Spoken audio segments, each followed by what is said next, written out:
Assalamualaikum warahmatullahi wabarakatuh.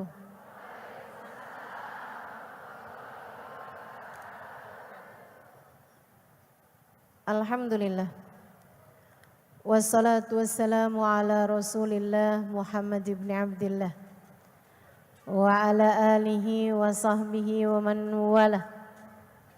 Subhanaka la ilma lana illa ma 'allamtana innaka antal alimul hakim. Rabbi shrah li sadri wa yassir li amri wahlul 'uqdatan min lisani yafqahu qawli. Amma ba'du. Tema kita pada hari ini perempuan, hati dan akhlaknya. Perempuan antara hati dan akhlaknya. Perempuan, hati dan akhlaknya. Teman-teman sekalian, kita tentu tahu bahwasanya Allah Subhanahu wa taala telah menciptakan laki-laki dan perempuan. Dengan segala perbedaan-perbedaan yang sangat mencolok di antara keduanya. Baik secara fisik, perempuan tentu lebih lemah daripada laki-laki. Makanya Bu, gak usah sok-sokan ngangkat galon. Gak usah. Saya kuat kok Ustazah. Jangan. Sayangi dirimu, sayangi peranakanmu. Kadang sekarangnya gak berasa, ntar kalau udah umur di atas 50-an tahun, tuh, jangan dah. Secara fisik kita sama laki-laki memang Allah Subhanahu wa taala ciptakan berbeda. Makanya aneh nih yang suka membicarakan tentang persamaan gender. Nah nggak sama gimana disama-samain ya? Nggak usah disama-samain. Kalau bicaranya tentang mengangkat harkat dan derajat kaum perempuan, nggak usah kamu repot-repot melakukannya. Allah pencipta kita sudah melakukannya. Tidak ada ajaran lebih memuliakan kita kaum perempuan dibandingkan syariat agama Islam yang telah Allah Subhanahu wa taala turunkan kepada baginda kita Nabi besar Muhammad. Karena kalau mau disama-samain, itu ibu-ibu sekalian emang beda. Memang beda. Laki-laki tuh banyak pakai otak. Bukan berarti perempuan gak cerdas. Tapi laki-laki banyak pakai otak, sementara perempuan banyak pakai perasaan. Udah deh, mau siapa. Emang dasarnya perempuan Bu, bawaan baper aja.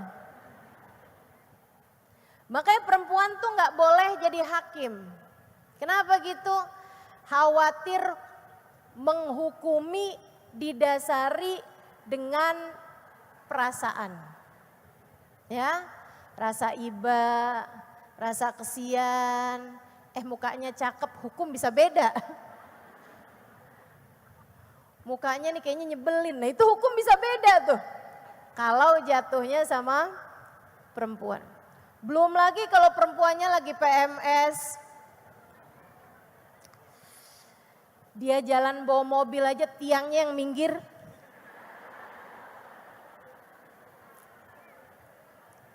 Ya Allah. Teman-teman suriku sekalian yang saya muliakan, saya pernah dengar salah satu perbedaan mencolok antara laki-laki dan perempuan. Ya. Laki-laki tahu apa yang dia mau, perempuan tahu apa yang dia tidak mau. Ini perbedaan mencolok nih. Yang gak usah orang lain, saya ngelihat ke diri saya juga yang Laki-laki itu tahu apa yang dia mau. Perempuan tahu apa yang dia tidak mau. Jadilah sering terjadi perbincangan. Kita hari ini makan di luar ya. Oke. Kamu mau makan di mana? Perempuan nggak tahu apa yang dia mau. Jadilah keluar jawaban terserah.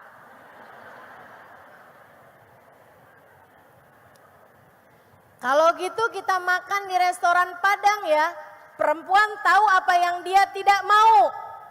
Karenanya dia bilang, jangan Padang dong.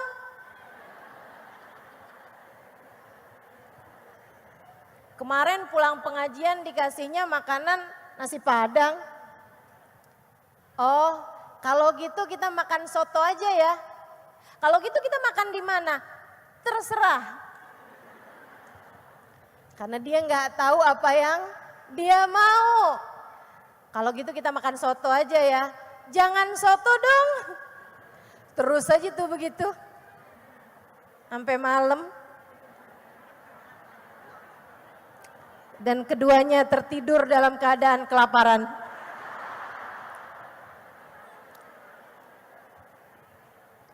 Ya Allah. Meskipun jawaban terserah perempuan-perempuan zaman sekarang banyak ganti. Kalau suaminya nanya, kita makan di mana nih? Perempuan sekarang banyak jawabnya gini, kamu nanya.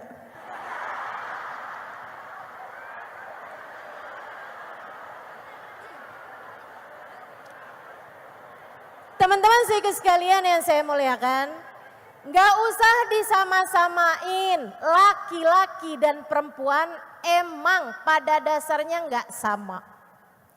Laki-laki punya kebutuhan sangat besar terhadap pengakuan.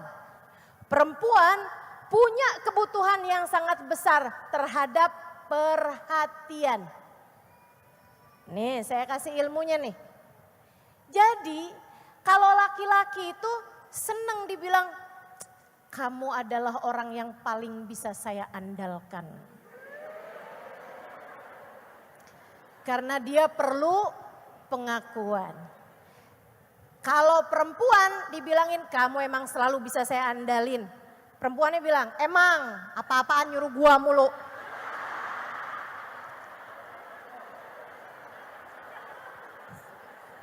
Betul begitu. Kalau perempuan sukanya ditanyain, kamu udah makan? Kamu tadi makan pakai apa? Sama siapa? Kalau kamu perempuan nanya gitu sama laki-laki, dia langsung noleh kanan kiri. Jangan-jangan bini saya deket sini nih. Berasa lagi diinterogasi. Masya Allah. Jadi teman-teman sekalian, ada perbedaan sangat mencolok antara laki-laki dengan perempuan yang memang sudah diciptakan Allah Subhanahu wa taala seperti itu. Enggak usah main disama-samain, enggak usah. Tapi kalau kamu bicara kami ingin mengangkat harkat derajat kaum perempuan, enggak usah repot-repot. Yang paling ngerti mengangkat harkat derajat kaum perempuan adalah yang menciptakanmu, yang menciptakanku sebagai hambanya, Allah Subhanahu wa ta'ala. Islam memuliakan derajat kaum perempuan. Ibu, adik, tahukah kamu saat sebelum Islam dulu datang, enggak di mana, perempuan tuh dianggap sebagai bangsa nomor sekian. Bukan nomor 2 lagi Bu, nomor sekian. Bahkan banyak di antara mereka yang melihat kambing lebih mulia daripada perempuan. Sehingga banyak di antara mereka yang kalau punya anak perempuan, itu ibu-ibu sekalian banyak yang dikuburkan hidup-hidup. Bahkan saya pernah dengar tuh ada salah satu kisah sejarah kelam sebelum datangnya syariat Islam, bahwa kalau ada seorang perempuan melahirkan, di bawahnya dibikinin lubang. Begitu keluar dilihat laki atau perempuan. Kalau dia laki-laki, putusin tali pusarnya, diselamatkan, diberikan kepada bapaknya dan keluarganya. Begitu yang lahir perempuan, diputuskan tali pusarnya, dikuburkan hidup-hidup. Saat itu juga sebelum sang ibu sempat melihat anak yang selama ini dikandungnya 9 bulan. Kayak apa tuh, Bu? Allah Subhanahu wa taala melarang tuh dalam Al-Qur'an. Salah satu syariat pertama yang diturunkan sebelum diharamkan minuman keras, sebelum diharamkan berzina, sebelum diharamkan makan BABI, sebelum hal-hal yang lain-lain, ibu-ibu sekalian. Syariat pertama sesudah dilarang menyembah kecuali kepada Allah, salah satunya adalah dilarang menguburkan anak perempuan hidup-hidup. Bukan hanya itu, akan tetapi Islam meninggikan derajat perempuan dengan ucapan Nabi Muhammad alaihissalam. Nabi pernah bicara nih di masjid, sahabat laki-laki semua di masjid kumpul. Nabi Muhammad bilang, "Man kanat lahu thalas jawari, kanat lahu itqun minan nar." Siapa yang punya 3 anak perempuan, ketiganya dirawat, dididik, dibesarkan, sehingga menjadi anak-anak perempuan yang pandai menjaga diri, jauh dari perzinaan, jauh dari hal-hal yang menurunkan derajat mereka, pandai menutup aurat, mengerjakan sholatnya, puasanya dengan baik, kanat lahu itqun minan nar, maka laki-laki tersebut memiliki penghalang dari api neraka. 3 anak perempuannya akan menghalanginya dari api neraka. Itu ibu-ibu sekalian, dari Nabi ngucap kayak begitu, kayak nyenengin banget gitu. Bikin orang kepengen punya anak perempuan, pengen punya anak perempuan. Tapi ada yang nanya lagi, "Ya Rasulullah, kaifa bil jariyatin?" Wahai Rasul, bagaimana dengan yang punya 2 anak perempuan? Nabi senyum kemudian berkata, "Wa man kanat lahu jariyatan?" Demikian pula yang punya 2 anak perempuan, keduanya akan menjadi penghalangmu dari api neraka. Kata perawinya, tidak saya ingat pasti apakah Nabi Muhammad menyebut dengan 1 orang perempuan. Tapi teman-teman saudara sekalian saya muliakan, dari hadis Nabi Muhammad SAW ini, sampai-sampai orang tuh kalau istrinya melahirkan tanyain sama bidannya, "Udah lahir belum?" Dari balik pintu, "Udah nih." "Laki-laki apa perempuan?" "Laki-laki." "Alhamdulillah." Kau tanyain, "Laki-laki apa perempuan?" "Perempuan nih." "Alhamdulillah." Alhamdulillahnya lebih kenceng. Ingat bahwa dia sekarang punya tameng-tameng, penghalang-penghalang dari api neraka. Tinggi banget Allah memuliakan kita ini. Kalau jadi anak kamu adalah bidadari kecil orang tuamu yang akan menggandeng orang tuamu nantinya menuju surga Allah Subhanahu wa taala, terselamatkan dari api neraka. Kalau jadi istri, ibu-ibu sekalian, saya tuh suka denger gitu, ada istilah begini nih. Istri adalah makmum bagi suaminya. Itu saya dengar di Indonesia. Kamu lagi nyari apaan sih? Sering banget pergi ke masjid. Saya ini ustazah rajin pergi ke masjid karena saya sedang mencari imam.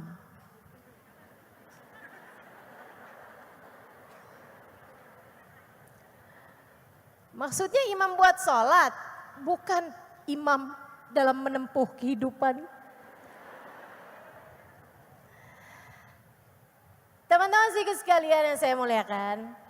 Atau ada lagi yang bilang kayak begini nih, istri adalah tulang rusuk suami yang bengkok.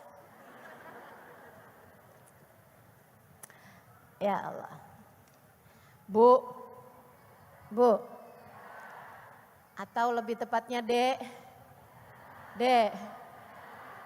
Saya kasih tahu ya. Yang tercipta dari tulang rusuk suaminya itu cuman Siti Hawa dari Nabi Adam. Kamu mah enggak. Yang tercipta dari tulang rusuk suaminya sekali lagi itu Siti Hawa dari Nabi Adam. Maksud kamu tuh kalau ada laki-laki ya kawin cerai berkali-kali gitu, berbelas-belas kali, ya nggak punya tulang rusuk.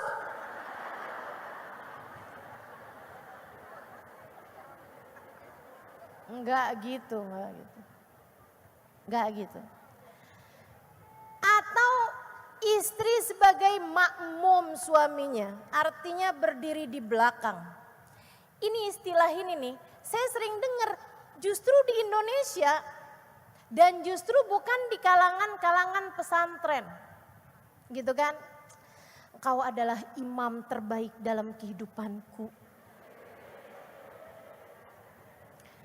Teman-teman sekalian yang saya muliakan, imam sholat karena emang perempuan gak boleh jadi imam bagi laki-laki.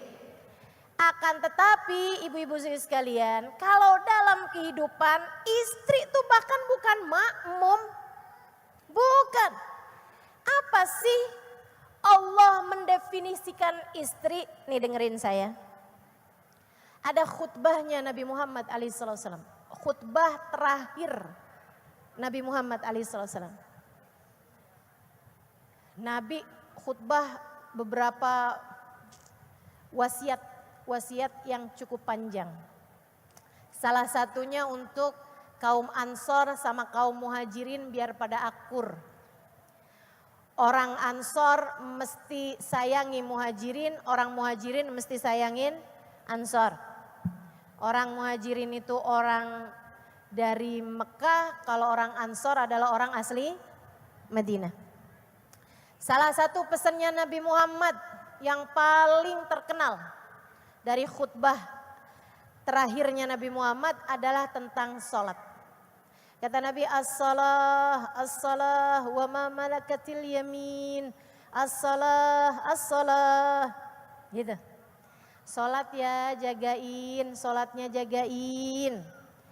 Demikian pula orang-orang yang kalian tanggung nafkahnya, anak, budak dan seterusnya yang tinggal bersamamu di rumah, jagain sholat mereka, jangan sampai ada orang di rumahmu gak sholat. Tuh Nabi kasih perintah. Kemudian salah satu dari pesan Nabi Muhammad pada khutbah terakhir beliau begini nih. Ya ayyuhan nas, usikum bin nisa'i khaira, fa innahunna awanun lakum fi umuri dinikum wa dunyakum. Kata Nabi gitu. Ya ayyuhan nas, wahai sekalian manusia. Ini semua yang dengerin saya. Usikum bin nisa'i khaira, kalian semua kaum laki-laki yang baik-baik sama perempuan. Kalian semua kaum laki-laki yang baik-baik sama istri kalian.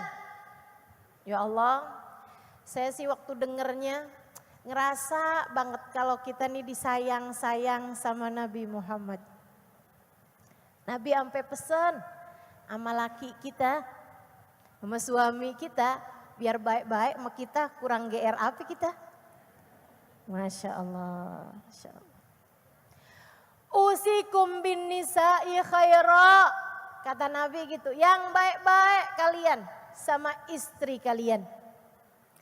Fa innahunna awanun lakum fi umuri dinikum wa dunyakum. Karena sesungguhnya istri kalian adalah partner kalian, kawan kalian, rekan kalian. Kalian berkolaborasi dengannya. Fi umuri dinikum, dalam urusan dunia kalian dan dalam urusan agama kalian. Umuri dinikum wa dunyakum. Urusan agama mau urusan agama, suami istri itu seharusnya bekerja sama. Bukan makmum, sebab makmum berdirinya di belakang. Tentu bukan imam, sebagaimana yang kita tahu. Akan tetapi sama Nabi Muhammad kita dibilangin, enggak, kamu enggak harus di belakang kok, kamu bukan di belakang. Terus di mana Rasul? Sini. Kamu adalah seseorang yang berdiri di samping suamimu, sebab kamu adalah partnernya untuk urusan agama dan untuk urusan dunia. Partner, kamu bukan makmum, kamu bukan imam juga. Laki gue nih gak nurut sama gue, ya emang gak mestinya nurut ya. Gak mestinya nurut. Orang dia bukan makmum kamu kok. Yang mesti nurut itu adalah istri katanya. Istri itu diajakin diskusi. Istri itu diajakin ngobrol. Apalagi mengingat yang namanya istri tuh kuota ngomongnya tuh banyak. 21.000 kata per hari. Di saat laki-laki hanya sekitar 9.000 kata per hari. Jadi perempuan tuh hampir 3 kali lipatnya suami kata-katanya. Dalam hal ini suami saya beruntung nih. Karena saya sudah menghabiskan kuota bicara saya di majelis. Sehingga ketika pulang saya sudah kehabisan kata-kata. Yang kesian nih suami-suamimu nih. Begitu pulang kepengen cerita aja. Tadi tuh Ustazah Halimah kasih tahu. Kamu tuh sebagai suami gak boleh jadiin saya ada di belakangmu. Kata Ustazah Halimah tuh tadi. Katanya Nabi Muhammad tuh bilangin saya partner kamu loh. Suaminya yang gak lama. Ya Allah.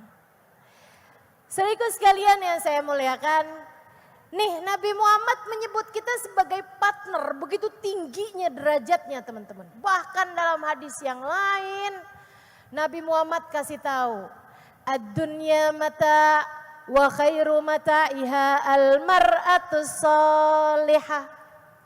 Dunia ini ada senengnya kata Nabi, dunia ini ada surganya, ada kesenangannya di dunia. Tapi seindah-indah kesenangan di dunia adalah ketika kamu laki-laki memiliki istri yang solehah.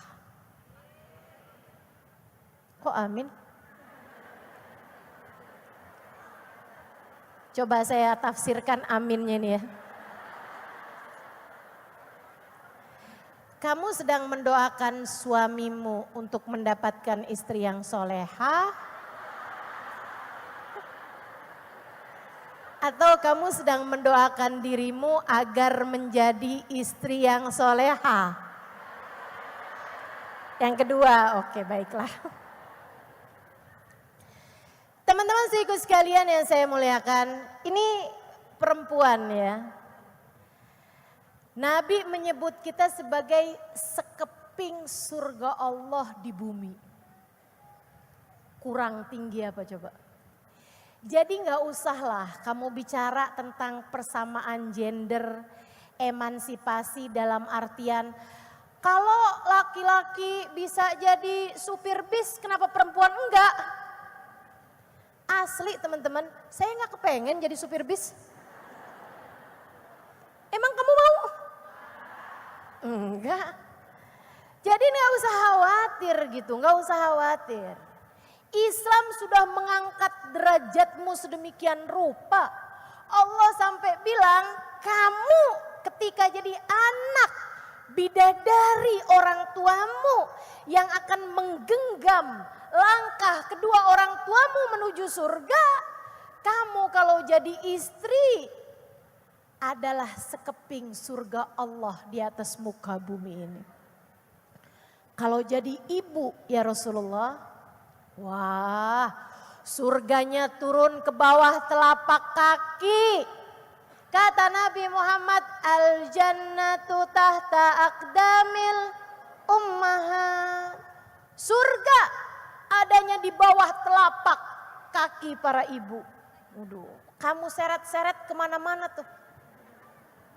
Surganya tuh, kamu seret kemana aja. Makanya perempuan-perempuan muslimah yang disebut sama Nabi Muhammad, yang dimaksud sama Nabi Muhammad sebagai ibu-ibu pembawa surga bagi anak-anaknya, ini kemana-mana berasanya adem aja. Kenapa? Dia bawa surga. Ustazah, saya kok nggak gitu ya? Saya kok bawaan ngelihat anak kayak kepengen marah mulu. Saya kok bawaan lihat suami kayak nggak bawa surga deh Ustazah. Ya kamu mesti introspeksi diri. Jangan-jangan bukan kamu yang dimaksud sama Nabi. Serem bener. Ya udah, para istri jadilah surga bagi suamimu. Para ibu bawakan surga untuk anak-anakmu. Jadi anak kalau udah ketemu ibunya berasa adem aja. Kayak umi saya. Teman-teman sekalian, yang kami ingat dari umi, kemampuannya menjaga lisan. Gak ada orang yang bilang bahwa umi saya tuh pernah ngomong gak enak. Semuanya tuh nyaksiin uminya nih orang baik. Saya gak pernah denger dia ngomong yang gak enak. Masya Allah. Ibu yang baik buat anak-anaknya. Kami gak tahu kata-kata beliau ketika marah. Gak pernah tahu. Bukan berarti gak pernah marah. Tapi semarah apapun tidak pernah keluar kata-kata yang tidak enak bagi anak-anaknya. Gak pernah kami dengar beliau marah kepada abah saya. Bukan berarti gak pernah marah. Tapi beliau untuk lebih memilih diam ketika beliau marah daripada mengucapkan sesuatu kata yang akan beliau sesali nantinya. Surga. Kami anak-anaknya jadi saksi bahwa beliau telah membawakan surga bagi kami anak-anaknya. Dan abah saya menjadi saksi bahwa umi saya telah menjadi surga bagi abah saya selama ini. Jadi PR kita-kita nih para perempuan. Sudahkah kamu membawakan surga bagi anak-anakmu? Dan sudahkah kamu menjadi surga bagi suamimu? Teman-teman saudariku sekalian yang saya muliakan, ini perempuan nih. Perempuan. Tinggi sekali Allah Subhanahu wa taala menempatkan derajat kita. Perempuan hati dan akhlaknya. Teman-teman saudariku sekalian, apa itu akhlak? Akhlak itu tuh kayak tuangan dari apa yang ada di dalam hati. Perwujudan apa yang ada dalam hati itu adalah akhlak. Jadi kayak ibarat hati ini teko, maka akhlakmu yang keluar dari badanmu ini, ucapanmu, cara dengarmu, apa yang kamu lakukan dengan tangan, kakimu, anggota tubuhmu, ini namanya akhlak. Jadi kalau kamu kepengen benerin akhlakmu, yang pertama kali harus kamu benerin adalah hatimu. Karena sekali lagi, akhlak itu adalah perwujudan dari apa yang ada di dalam hati seseorang. Makanya kenapa Nabi Muhammad tuh kalau menceritakan tentang akhlak yang baik, selalu saja sesuatunya tersebut didasari karena keimanan yang letaknya di dalam hati. Misalnya Nabi Muhammad bilang, "Man kana minkum yu'minu billahi wal yaumil akhir falyaqul khairan aw liyasmut." Siapa di antara kalian yang beriman kepada Allah dan hari akhir, pasti dia akan berbicara yang baik, atau jika tidak dia diam. Teman-teman sekalian, Nabi menyebutkan tentang akhlak yang mulia berupa tidak bicara kecuali kalimat yang baik. Ini kan namanya akhlak. Tapi Nabi menyebutkan kaitannya akhlak ini dengan siapa yang beriman kepada Allah dan hari akhir. Iman tuh tempatnya di mana? Di hati. Jadi itu yang namanya lisan, ya. Demikian pula anggota tubuh yang lain adalah perwujudan dari apa yang ada di dalam hati. Makanya orang, siapa yang hatinya baik, pasti anggota tubuhnya ini bakal ngerjain kebaikan. Dan siapa yang hatinya busuk, yang keluar juga kebusukan. Makanya nggak bisa tuh ada orang ngomong kayak begini, gua mah yang kasar kata-katanya doang, hati gua melembut.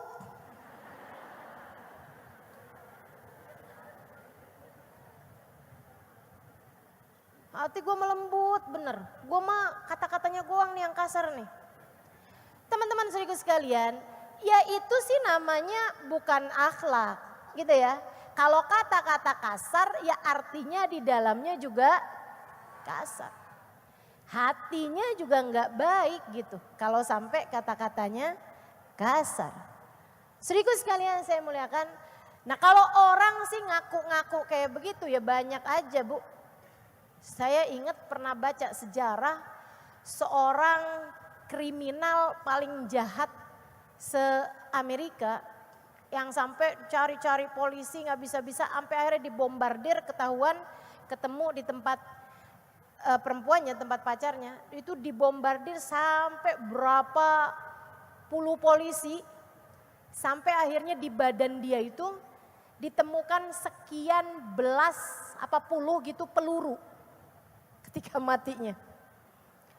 Kriminal paling dicari, saya nggak ingat namanya karena mohon maaf, nama-namanya orang kayak begitu saya merasa nggak perlu juga saya hafal gitu, nggak bisa saya tawasulin.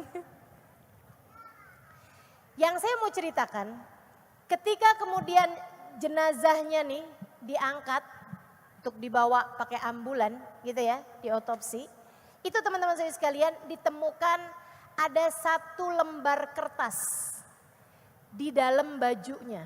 Isinya di balik baju ini, artinya di dalamnya terdapat hati yang tidak tega menyakiti siapapun.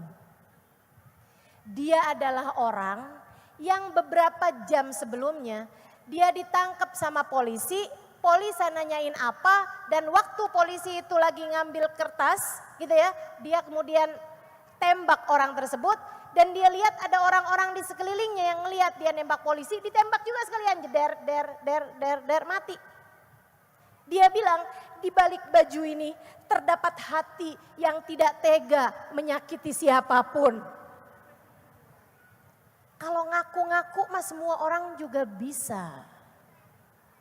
Akan tetapi yang namanya akhlak adalah apa yang keluar dari hatimu. Kalau di dalamnya isinya susu, keluarnya nggak bakalan kopi. Kalau dalamnya oli, keluarnya nggak bakalan kopi. Gitu teman-teman, itu sesuatu yang udah pasti. Makanya kamu mau ngebenerin akhlak, benerin dulu hatimu. Hati dibenerin gimana caranya nih Ustazah? Nih saya kasih tahu. Hati itu menerima 3 jenis bisikan. Atau bolehlah dibilang 4 bisikan. Ya, 2 bisikan baik, 2 bisikan nggak baik, bisikan buruk. Kamu kalau kepengen hatimu bagus, mesti pinter-pinter milah-milih bisikan-bisikan mana yang kamu mau simpen dalam hati, bisikan mana yang kamu abaikan begitu saja sehingga ia tidak mengganggu perjalananmu untuk menuju akhlak yang mulia. Gitu. Itu caranya jaga hati. Bisikan yang baik datang satu dari Allah Subhanahu wa taala, meskipun jarang nih Allah langsung ngebisikin hati manusia, kecuali hati para nabi, para wali, orang-orang yang punya nilai di sisi Allah Subhanahu wa taala. Yang kedua bisikan baik yang kamu, kita, saya semua nih, kamu, saya, kita semua ini pasti dibisikin dengan bisikan yang baik nih dari sini nih, yaitu dari malaikat. Nama bisikannya ilham, pembisiknya namanya mulhim. Demikian yang diceritakan oleh Imam Ghazali dalam kitab Minhajul Abidin. Teman-teman saya sekalian, semua anak lahir itu Allah langsung kasih malaikat pembisik kebaikannya, sebagaimana Allah juga langsung kasih pembisik-pembisik buruknya. Ya, pembisik baiknya seperti yang tadi saya sampaikan dari malaikat. Nama malaikatnya, halo? Nama malaikatnya, udah lupa lagi. Nama malaikatnya mulhim, bisikannya namanya ilham. Jadi nggak bisa bilang, aduh saya dapat ilham nih. Itu teman-teman saya sekalian, semua orang juga dapat ilham. Dari sejak kamu bangun tidur juga dapat ilham. Ayo buruan sholat. Nah itu kan dapat ilham. Tapi kan nggak ada di antara kita, saya tadi pagi-pagi dapat ilham. Ilham apaan? Buat saya sholat subuh. Semua orang juga begitu. Tapi itu memang namanya ilham bisikannya, kemudian orangnya namanya, malaikatnya namanya mulhim. Bisikan yang buruk juga dari 2. Yang pertama dari hawa nafsu, yang kedua dari syaitan. Sekarang nih, semuanya nih lagi masuk bisikan-bisikan. Ada yang kayak begini nih, Ustazah lama amat dah. Saya udah lapar loh ini padahal. Kapan ya kira-kira keluarnya ya? Kayak habis dari sini saya mau makan apa ya? Kok Ustazah tahu sih? Tahu lah, saya juga dibisikin. Siapa tuh yang ngebisikin? Antara 2 hal itu, setan sama hawa nafsu.